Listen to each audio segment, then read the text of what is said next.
فلسطینی مزاحمتی تاریخ کی سب سے بڑی جوابی کارروائی، حماس نے اسرائیل کی بنیادیں ہلا دی۔ 28 سال بعد غزہ کی ناکہ بندی کرنے والی بار توڑ دی گئی۔ صہیونی فوجیوں کی جان بچا کر فرار ہونے کی ویڈیو سوشل میڈیا پر وائرل۔ اسرائیلی فورسز کے کمانڈر سمیت سینکڑوں اہلکار گرفتار۔ زمین، سمندر اور فضا سے حملوں میں 44 اسرائیلی ہلاک، سینکڑوں زخمی۔ صہیونی انتہا پسندوں نے بھی غیر قانونی بستیاں چھوڑ کر دوڑیں لگا دی۔ حماس نے آپریشن کو الاقصی طوفان کا نام دے دیا۔ حملہ شروع کرنے کے بعد جنگجو کمانڈروں نے شکرانے کے نوافل ادا کیے۔ مغربی کنارے اور غزہ کی پٹی کے درمیان 2 دہائیوں بعد زمینی راستہ دوبارہ بحال۔ فلسطینی نوجوانوں کی بڑی تعداد بندوقیں اٹھائے میدان میں نکل آئی۔ ہزاروں نوجوان لڑکے اور لڑکیاں جنگ میں شامل۔ حماس کے ترجمان کا کہنا ہے کہ ابھی یہ آپریشن کی شروعات ہے، نتائج آئیں گے تو دنیا حیران رہ جائے گی۔ مزید ظلم نہیں ہوگا، اس بار جنگ ختم کر کے دم لیں گے۔ فلسطینی جنگجوؤں کا نہل اوس پر قائم اسرائیلی فوجی چھاؤنی پر قبضہ۔ درجنوں ٹینک اور گولہ بارود قبضے میں لے لیے۔ اشکلون، سدروت اور خان یونس میں پیراگلائڈز اور ڈرون سے اسرائیلی فوجیوں کو نشانہ بنایا۔ روٹنبرگ میں موجود اسرائیلی پاور پلانٹ بھی مکمل طور پر تباہ۔ حماس نے 2000 میزائل اکٹھے فائر کیے، جنہیں اسرائیلی دفاعی نظام آئرن ڈوم بھی روک نہیں پایا۔ 10,000 سے زائد جنگجو اس وقت بھی اسرائیل کے مختلف علاقوں میں کارروائیاں کر رہے ہیں۔ حماس کا مزید 5000 میزائل حملے کرنے کا اعلان۔ حماس نے 20 سال کے دوران بننے والی درجنوں غیر قانونی بستیوں کو خالی کرانا شروع کر دیا۔ اپنے علاقوں میں واپسی پر فلسطینیوں کا جشن۔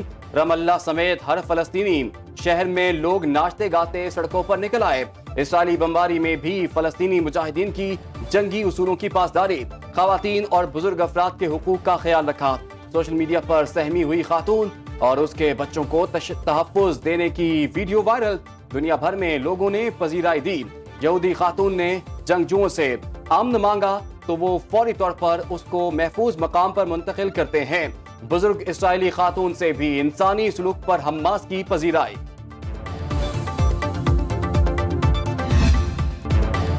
اسرائیل کا فلسطین کے خلاف اعلان جنگ، صہیونی فورسز کی غزہ میں اندھا دھند بمباری۔ 260 فلسطینی شہید، 1600 سے زائد زخمی۔ سدروت اور نتیوت میں موجود جنگجوؤں سے سڑکوں پر لڑائی جاری۔ غیر ملکی خبر رساں ایجنسی کے مطابق اسرائیل کی بستیوں میں لاشوں کے ڈھیر لگے ہیں۔ قابض فوج کو اس سے پہلے ایسے حملے کا سامنا نہیں رہا۔ اسرائیلی وزیر اعظم نے دھمکی دی، ایسی کارروائی کریں گے جس کے بعد یہ مسئلہ ہمیشہ کے لیے ختم ہو جائے گا۔ فی الحال غزہ کی صفائی ضروری ہے، اس کے لیے ہمیں آہستہ آہستہ آگے بڑھنا ہوگا۔ اسرائیلی فورسز کی زمینی کارروائی کی تیاریاں جاری ہیں۔ سب سے پہلے غیر قانونی بستیوں میں امن قائم کرنا ترجیح ہے۔ امریکہ، یورپ، برطانیہ سمیت مغربی ممالک کا اسرائیل کی حمایت کا اعلان۔ غزہ میں ہر قسم کی کارروائی کو اسرائیل کا حق قرار دے دیا۔ غیر ملکی جرائد بھی فلسطینی مزاحمتی کارروائی پر حیران۔ عرب اسرائیل جنگ کے بعد سب سے بڑی کارروائی قرار دے دیا۔ آزاد میڈیا کے مطابق اسرائیل کی جوابی کارروائی ٹارگیٹڈ نہیں، فلسطینی شہروں پر اندھا دھند بمباری ہو رہی ہے۔ صہیونی فوج کا آئرن سورڈ آپریشن انتہائی جارحانہ، صحافی سمیت سینکڑوں فلسطینی شہید ہو چکے۔ سدروت پر دوبارہ قبضے کی جنگ میں اسرائیلی فورسز اپنے ہی شہریوں کی جان کا تحفظ یقینی نہیں بنا رہی۔ اسرائیل نے مقبوضہ بیت المقدس میں بھی عام مسلمان شہریوں کو تشدد کا نشانہ بنایا ہے۔ غیر ملکی جرائد نے خدشہ ظاہر کیا، حزب اللہ بھی اسرائیل کے خلاف آپریشن میں جلد شامل ہو جائے گی، جس سے اسرائیل کے لیے مسائل بڑھ سکتے ہیں۔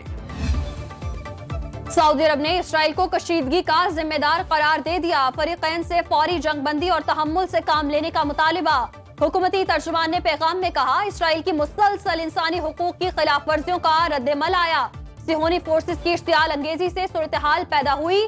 عالمی برادری ذمہ داری کا مظاہرہ کرے۔ ترک صدر کا بھی کشیدگی کے فوری خاتمے پر زور۔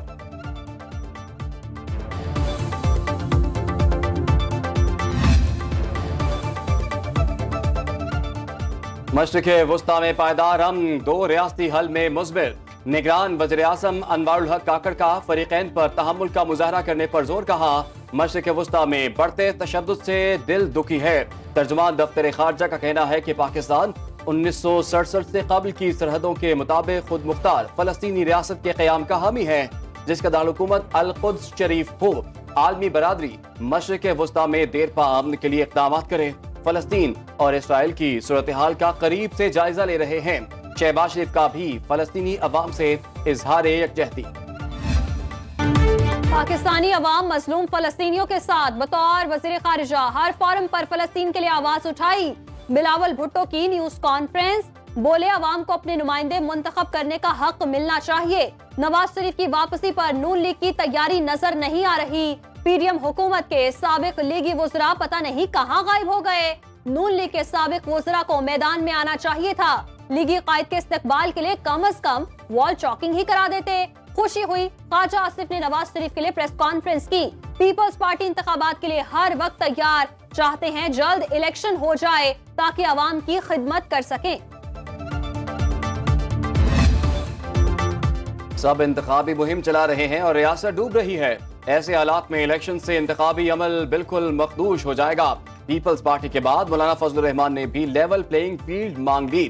پشاور میں تقریب سے خطاب میں کہا، معاملات وقت کے ساتھ ساتھ گمبھیر ہوتے جا رہے ہیں۔ پاکستان داخلی اور اندرونی مشکلات سے دوچار، نظریاتی جنگ اپنی جگہ، میرے ہاتھ کھلے ہیں تو میرے مخالف کے ہاتھ بھی کھلے ہونے چاہیے۔ میرا سیاسی مخالف جیل میں ہو اور میں اس کے خلاف جلسے کروں تو مزہ نہیں۔ نگران حکومت کی افغان پالیسی پر تنقید۔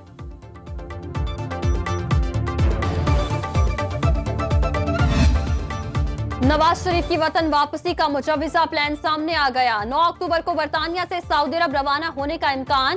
عمرے کی ادائیگی کے بعد شاہی خاندان کی اہم شخصیات سے ملاقاتیں کریں گے۔ لیگی قائد دورہ سعودی عرب کے بعد متحدہ عرب امارات جائیں گے۔ یو اے ای سے چین اور قطر جانے کا بھی امکان۔ پارٹی ذرائع کے مطابق نواز شریف 21 اکتوبر کو شام 7 بجے لاہور پہنچیں گے۔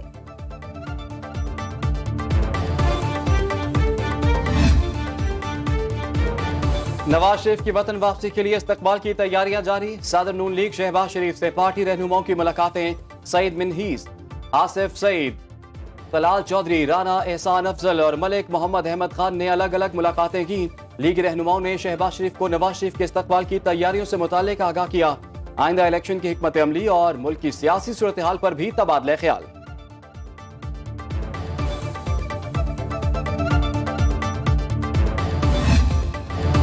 نواز شریف 21 اکتوبر کو واپس آ رہے ہیں۔ چوتھی بار وزیر اعظم بن کر ملک کو مسائل کی دلدل سے نکالیں گے۔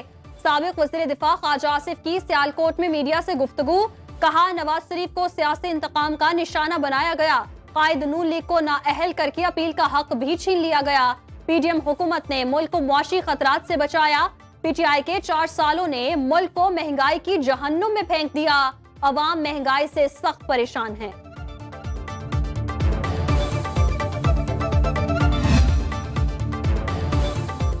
استحکام پاکستان پارٹی کا 13 اکتوبر کو جھنگ سے عوامی رابطہ مہم شروع کرنے کا اعلان۔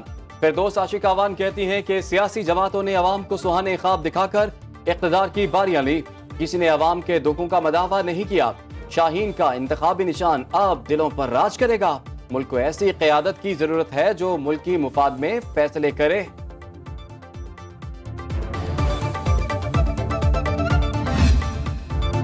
پیپلز پارٹی عام انتخابات پر غیر یقینی صورتحال کا شکار۔ خورشید شاہ کہتے ہیں حالات بہت مشکل، پتہ نہیں الیکشن کب ہوں گے۔ ایمرجنسی اور مارشل لا والی صورتحال نہیں۔ پیپلز پارٹی کا موقف واضح ہے، انتخابات میں تاخیر نہیں ہونی چاہیے۔ سیاست میں کسی پارٹی کو مائنس نہیں کیا جا سکتا۔ غیر قانونی افغان باشندے ہمارے گلے کی ہڈی بن گئے۔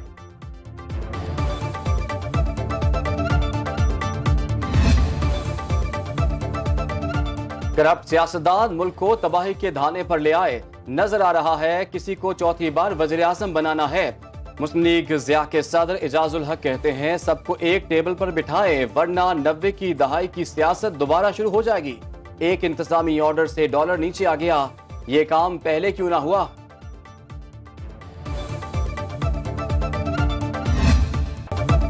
جنوبی افریقہ نے نئی تاریخ رقم کر دی، ورلڈ کپ کی تاریخ کا سب سے بڑا سکور بنا دیا۔ پہلی بار ایک اننگ میں 3 سینچریاں سکور کرنے کا اعزاز بھی اپنے نام کیا۔ راسی وینڈر ڈوسن، کوئنٹن ڈیکاک اور ایڈن مارکرم نے سینچریاں سکور کی۔ سری لنکا کے خلاف 428 رنز کا پہاڑ کھڑا کر دیا۔ سری لنکن ٹائیگرز کی 429 رنز کے ہدف کے تعاقب میں بیٹنگ جاری۔